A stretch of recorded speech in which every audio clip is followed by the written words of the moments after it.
Welcome back to Springs of Hope Daily Devotional. I am your host, Yolisa. We are continuing with our themed Bible study on renewal. So far, we have established two important truths. The first one was that renewal begins with identity. That means being made new in Christ. And the second one was that renewal is sustained by grace, not by striving or self-effort.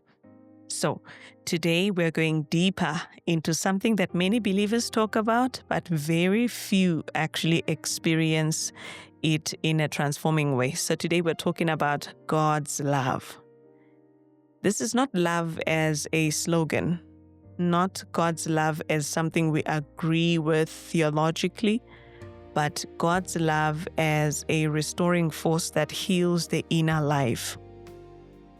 In many Christian spaces, love is treated as, that soft topic, the comforting topic, the entry-level subject.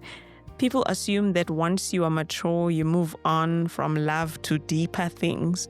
But Scripture does not treat love that way. In fact, the Bible presents God as love. It presents God's love as foundational, stabilizing, transformative, and also deeply personal. Many believers know about God's love, but they still live anxious. They live guarded. They live exhausted.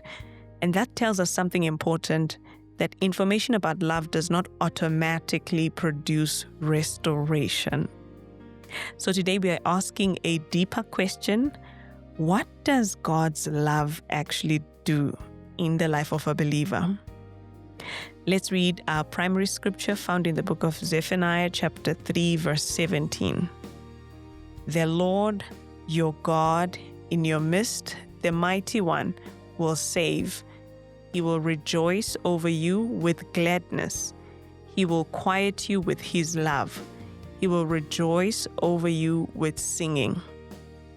Read that again very slowly. Let's read it. The Lord your God in your midst, the mighty one, will save. He will rejoice over you with gladness. He will quiet you with his love. He will rejoice over you with singing. This verse is spoken to Israel at a time of judgment, at a time of correction, and also a time of restoration. God has addressed sin, he addressed rebellion, and also addressed consequences. And yet, after all of that, this is how he describes his posture toward his people. This matters because it tells us something crucial, that the love of God is not naive. Can I get your amen? It's not sentimental. It's not disconnected from holiness, but the love of God exists within truth. It's not apart from it.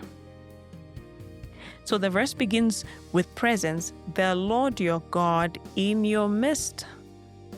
God does not love from a distance. He does not shout affection from heaven while remaining emotionally removed, but he is in your midst.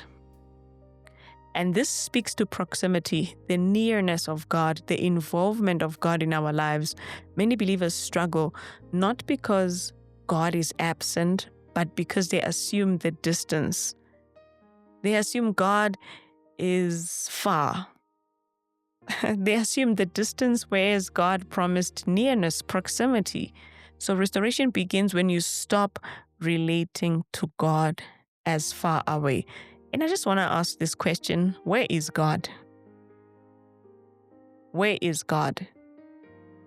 And I want you to answer this question quite honestly. And if you believe God is in heaven, then you have not grasped the whole reality of God being near.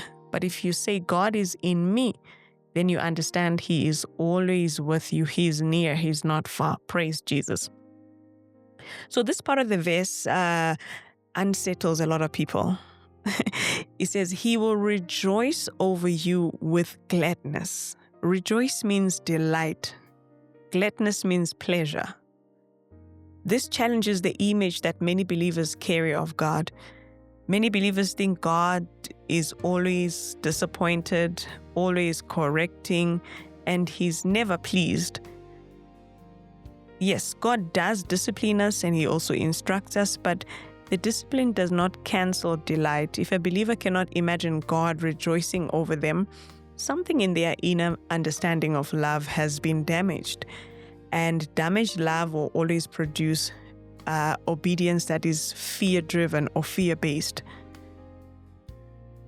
Then the Bible says He will quiet you with His love, meaning the restoration of soul. This phrase is deeply restorative. Listen to it. He will quiet you with His love.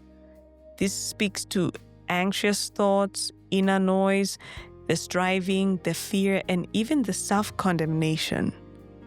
The love of God does not shout over your chaos. It calms it. And this is where renewal becomes internal. So many people obey God externally while remaining restless internally.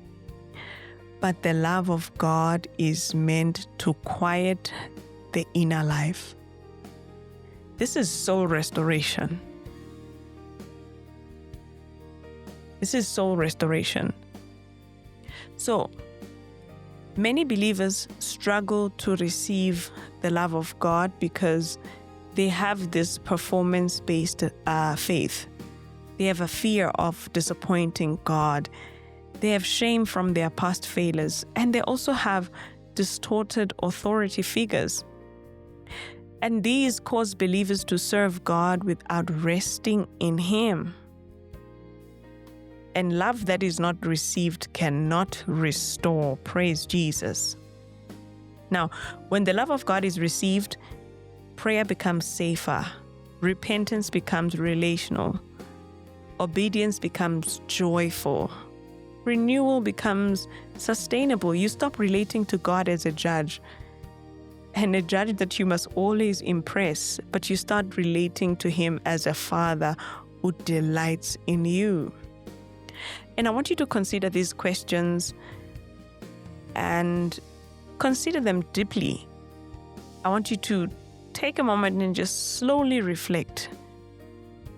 Do I obey God from fear or from trust? Where do I struggle to believe God? Or where do I struggle to believe that God delights in me?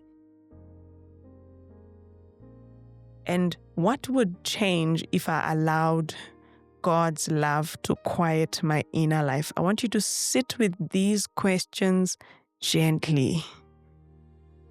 Now let us pray and close today's talk. Father, thank you that you rejoice over me. Heal every place where fear replaced love. Quiet my soul with your presence. Restore what has been worn down inside me. Teach me to receive your love fully. In Jesus' name, amen. So tomorrow we'll be talking about strength and waiting on God, what it really means to be renewed without rushing. And thank you so much for staying with the Word today. This is Springs of Hope, and I'll see you on the next episode.